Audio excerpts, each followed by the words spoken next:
துலாம் ராசி ராசி கட்டத்தின் 7வது ராசியாகும். உலகிற்கே செல்வத்தையும் மகிழ்ச்சியையும் கொடுக்கக்கூடிய மகாலட்சுமி அம்சம் பொருந்திய சுக்கிர பகவான் உங்கள் ராசி அதிபதி ஆவார். 2026ஆம் வருடம் குரு பகவான் உங்கள் ராசிக்கு பாக்கியஸ்தானமான 9ஆம் இடம் என்னும் மிதுன ராசியில் இருந்து தொழில் ஸ்தானமான 10ஆம் இடம் என்னும் கடக ராசிக்கு பெயர்ச்சி ஆகிறார். ஜோதிட விதிகளின்படி 10ல் குரு வந்தால் பதவி பறிபோகும். தொழில் ஸ்தானத்தில் குரு பகவான் சஞ்சரிக்கும் பொழுது தொழிலில் மாற்றம், வேலையில் மாற்றத்தை கொடுப்பார். 10ஆம் இடம் எனும் கடகராசியில் உச்ச பலத்துடன் குரு பகவான் சஞ்சரிக்க இருப்பதால் பொது வாழ்வில் உங்களுக்கு வெற்றியையும் கண்ணியமான தொழிலையும் வேலையில் நற்பெயரையும் கொடுப்பார். அதிகார பதவிகள் உங்களை தேடி வரும்.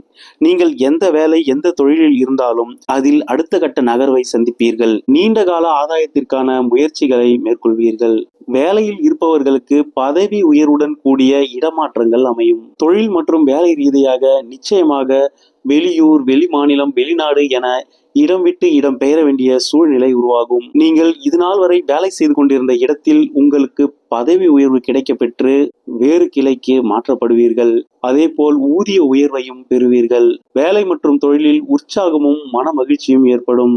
குரு பகவான் உங்கள் ராசிக்கு 3ஆம் இடத்திற்கும் அதிபதியாவதால் பெண்களையும் பிறரையும் கவரும் செயல்களில் ஈடுபடுவீர்கள். சிற்றின்ப நாட்டம் அதிகரிக்கும். வேலை பார்க்கும் இடங்களில் உடன் பணிபுரியும் பெண்களிடம் கண்ணியம் காப்பது அவசியமாகிறது. ஏனென்றால் 3ஆம் அதிபதி 10ஆம் இடத்தில் உச்சம் பெற்று சஞ்சரிப்பதால் வேலை பார்க்கும் இடத்தில் பெண்கள் மீது மோகம் ஏற்படும். உங்கள் உடன் பணிபுரிபவர்கள் அல்லது வாடிக்கையாளருடன் ஏற்படும் மோகம் கொண்ட நட்பாலும் காதலாலும் உங்கள் தொழில் மற்றும் வேலை பாதிக்கப்பட்டு வேலையை இழக்கும் சூழ்நிலை உருவாகும். ஜூன் மாதம் 2ஆம் தேதி குரு பெயர்ச்சி ஆனது முதல் அக்டோபர் மாதம் 31ஆம் தேதி வரை இது போன்ற விஷயங்களில் மிகுந்த கவனமாக இருங்கள். குரு பகவான் உங்கள் ராசிக்கு 6ஆம் அதிபதியாகவும் வருவதால் உங்கள் வேலை மற்றும் தொழிலில் பொறுப்புகள் அதிகரிக்கும். அதன் மூலம் அலைச்சலும் மன உளைச்சலும் உண்டாகும். நோய் நொடிகள் ஏற்படக்கூடும். குரு திசை மற்றும் குரு புத்தியில் இருக்கும் துலாம் ராசி நேயர்களுக்கு நிச்சயம் உடல்நல பிரச்சனைகளை ஏற்படுத்தும். எடுத்த காரியத்தை முடிக்கக்கூடிய சாதுரியமிக்க வேலைக்காரராக திகழ்வீர்கள். உங்கள் உயர் அதிகாரிகள் உங்களை நம்பி பொறுப்புகளையும் அதிகார பதவிகளையும் வழங்குவார்கள். இதனால் சக பணியாளர்களுடன் பிரச்சனைகளை சந்திப்பீர்கள். உங்கள் வளர்ச்சியை பொறுக்க முடியாமல் மறைமுக எதிரிகளும் நேரடி எதிரிகளும் உருவாவார்கள். அவர்களின் மூலம் சிரமங்களையும் அலைச்சல்களையும் சந்திப்பீர்கள். இதன் மூலம் உங்கள் வேலையை நீங்கள் விட்டுவிடும் சூழ்நிலையும் ஏற்படும். எனவே வேலையில் அலட்சியம் என்பது வேண்டாம். வேலை செய்யும் இடத்தில் உடன் பணிபுரியும் நண்பர்களிடமும் எச்சரிக்கையாக இருங்கள். வேலை மற்றும் தொழில் சம்பந்தப்பட்ட ரகசியங்களை யாரிடமும் பகிர்ந்து கொள்ளாதீர்கள். உங்களின் மேலதிகாரிகள் மற்றும் முதலாளிகள் மீதான விமர்சனங்களை உடன் பணிபுரிபவர்களுடன் பகிர்ந்து கொள்ளாதீர்கள். தொழிலையோ வேலையையோ மாற்ற நினைக்கும் துலாம் ராசி நேயர்கள் மாற்று வேலை மற்றும் தொழிலை தேர்ந்தெடுத்து அதற்கான நடைமுறை விஷயங்களை முடித்த பிறகு தற்பொழுது உள்ள வேலையிலோ தொழிலிலோ மாற்றத்தை ஏற்படுத்துங்கள். முடிவெடுப்பதில் நிதானமாக செயல்படுங்கள். புதியதாக தொழிலையோ வியாபாரத்தையோ தொடங்க நினைக்கும் துலாம் ராசி நேயர்கள் தீர்க்கமாக யோசித்து முடிவெடுங்கள். 10ஆம் இடத்தில் குரு பகவான் இருக்கும் பொழுது புதிதாக வேலை கிடைத்தாலும் புதிய தொழிலை நீங்கள் ஆரம்பித்தாலும் அதில் திருப்தி என்பது இருக்காது. சம்பளம் அதிகமாக இருந்தாலும் கூட உங்களுக்கு அங்கு வேலை செய்ய பிடிக்காது. வேறு வேலைகளுக்கு மாறிக்கொண்டே இருக்க நேரிடும். பண நெருக்கடி நிலையை சந்திக்க வேண்டிய நிலைக்கு தள்ளப்படுவீர்கள். குரு பகவான் துலாம் ராசிக்கு 3 மற்றும் 6ஆம் இடத்தின் அதிபதியாவார். 3ஆம் இடத்தின் மூலம் தைரியம், வீரியத்தை கொடுக்கக்கூடியவர்.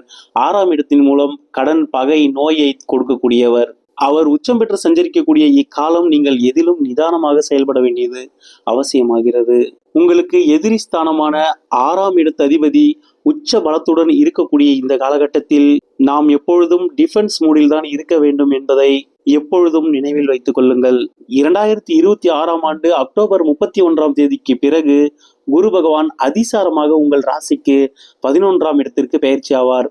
இக்காலகட்டம் உங்களுக்கு பல வகையிலும் லாபங்களையும் முன்னேற்றத்தையும் வளர்ச்சியையும் கொடுக்கும். 2027ஆம் ஆண்டு ஜனவரி மாதம் 25ஆம் தேதி குரு பகவான் பக்ரம் அடைந்து மீண்டும் கடகராசிக்கு பெயர்ச்சி ஆவார். உச்ச வீட்டில் பக்ர நிலையில் சஞ்சரிக்கும் குரு பகவானால் நன்மைகளே உங்களுக்கு ஏற்படும்.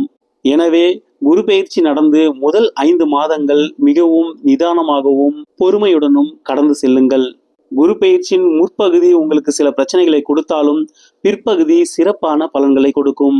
குரு பகவானின் பார்வையானது உங்கள் ராசிக்கு 2ஆம் இடமான குடும்பஸ்தானத்தில் விழுவதால் பணவரவு திருப்திகரமாக இருக்கும். குடும்பத்தில் தனவரவுடன் கூடிய நிம்மதியும் மகிழ்ச்சியும் நிலவும். உங்கள் ராசிக்கு 4ஆம் இடமான சுகஸ்தானத்தை குரு பகவான் தனது 7ஆம் பார்வையால் பார்வை செய்ய போவதால் இதுநாள் வரை நீங்கள் வீடு, வண்டி, வாகனம், நிலம், மனை வாங்க முயற்சி செய்து கொண்டிருந்தீர்கள் என்றால் இக்காலகட்டத்தில் அந்த முயற்சிகள் வெற்றியை கொடுக்கும்.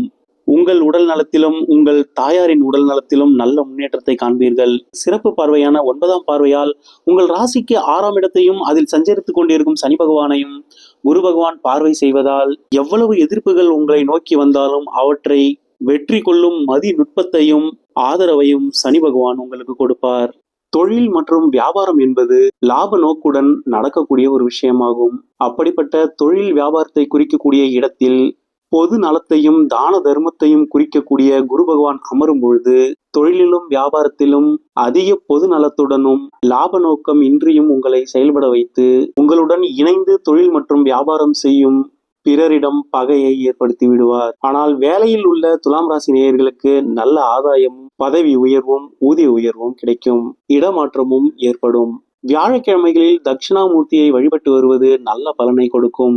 தசாபுத்தி சரியில்லாதவர்கள் வேலை தொழிலில் அதிகப்படியான பிரச்சனைகளை சந்திக்கிறீர்கள் என்றால் தேய்பிரை அஷ்டமி தினத்தில் கால பைரவருக்கு சிவப்பு துணியில் 21 மிளகுகளை கட்டி அதனை திரியாக பயன்படுத்தி நல்லெண்ணெய் விளக்கேற்றி வாருங்கள்.